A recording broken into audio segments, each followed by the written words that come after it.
क्योंकि वाणी से सबसे ज्यादा अपराध बनता है। हंसी मजाक, झूठ बोलना, कई तरह की ऐसी बातें होती हैं जो हमारे वाणी से अपराध बन जाते हैं, और वाणी का बहुत बड़ा प्रभाव पड़ता है। अब जैसे हम वाणी से मौन हैं तो वो धीरे धीरे मन पर भी प्रभाव पड़ने लगता है। आप देखो कुछ दिन मौन, जैसे आप बोलने की जैसे तो एक उदासी छा जाएगी। अब बोल सकते नहीं तो फिर एकांत का मन करेगा कि हम किसी से मिले ना, किसी से जुले ना। पर जैसे जिसका व्यापार है या नौकरी है या अन्य साधनों में रत है और साधनरत है, तो मतलब विचार मौन रहना चाहिए। विचार मौन ज्यादा उत्तम है। विचार मौन का मतलब है जैसे आप हमसे कोई बात पूछ रहे हैं, अब हम बार बार अब पूरी मनोशक्ति लग रही हो, आप समझ नहीं पा रहे, हम समझाना चाह रहे, तो हमारे अंदर चिड़चिड़ापन आ जाएगा। अगर अत्यंत आवश्यक है तो हम बोल देते हैं, और अत्यंत आवश्यक नहीं है तो हम उत्तर नहीं देते। इसे विचार मौन कहते हैं। जो बोलेंगे सत्य बोलेंगे, मृदु बोलेंगे, हितकर बोलेंगे, नहीं तो मौन रहेंगे। साधक जो गृहस्थी में है उसे जड़ मौन ना लेकर विचार मौन उत्तम रहेगा, क्योंकि परिवार है, गृह कार्य है। अच्छा, संत वेश में क्या है कि अब हम आज से नहीं बोलना चाहते, तुम्हारे ऊपर किसी का अधिकार नहीं, आप हमें नहीं बुलवा सकते। लेकिन गृहस्थी में बहुत सी ऐसी बातें हैं जिनमें आपको बोलना ही पड़ेगा, तो उसमें विचार मौन ज्यादा उत्तम है, जड़ मौन ठीक नहीं है। तो विचार मौन के द्वारा भी वही गति प्राप्त की जा सकती है। वाणी का सद्व्यवहार परमार्थ को पुष्ट करता है, या वाणी का मौन, दोनों पुष्ट करते हैं।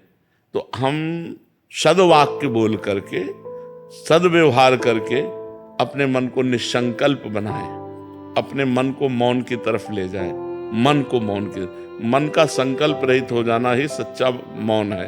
तो इसके लिए वाणी का मौन सहयोगी है, पक्का सहयोगी, क्योंकि अपने लोगों ने इसका आश्रय लिया है, इसका सहारा लिया है, आज भी है। शाम टाइम हमको, इस समय तो हमारा ये सेवा रहती है, इसके बाद फिर हम कोशिश करते हैं कि हमें मौन ही रहना पड़े। इशारे से बात कर ली, जैसे कोई बात है कि आप अगर बहुत बोलना हुआ तो 2 शब्दों में बोल दिया ना, शांत अपने सुमिरन चिंतन में। तो ऐसा है, व्यवहाररत उपासक को विचार मौन रहना चाहिए। हाँ, सबको चाहिए।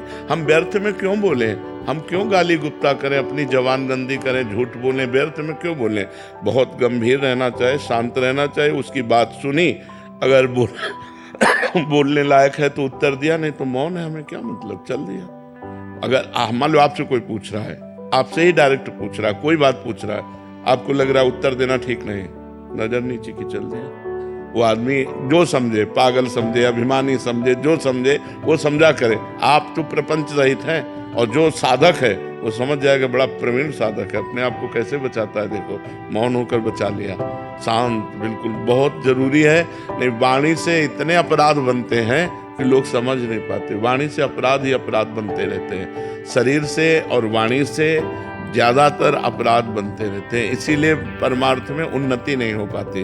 अगर शरीर और वाणी निष्पाप हो जाए तो मन बहुत जल्दी भगवान में लग जाए। इसीलिए देखो, संतों को देखो, बड़ा पवित्र स्नान, कपड़ा लत्ता सब पवित्रता से रहना, कि हमारा शरीर निष्पाप हो जाए, हमारी वाणी निष्पाप हो जाए, तो मन भगवान में लग जाए। मन का तन और वाणी से बड़ा संयोग है। हम जहाँ बोलते हैं मन हमारा वहीं जाता है, हम शरीर से जो क्रियाएं करते हैं मन उसी में जाता है, जो संबंध रखते हैं। अगर हमारा देखो, तभी 3 की शरणागत कही गई, तनु वांग मनो भी, शरीर मन और वाणी, वांग तनु वांग मनो भी, 3 का बहुत बड़ा योग है साधना में। तो हम शरीर को पवित्र रखें, वाणी को कम बोलने का अभ्यास रखें, दूसरे को ज्यादा बोलने दें, अपने बहुत सोच समझ के उत्तर दें, और भगवान का नाम स्मरण करें।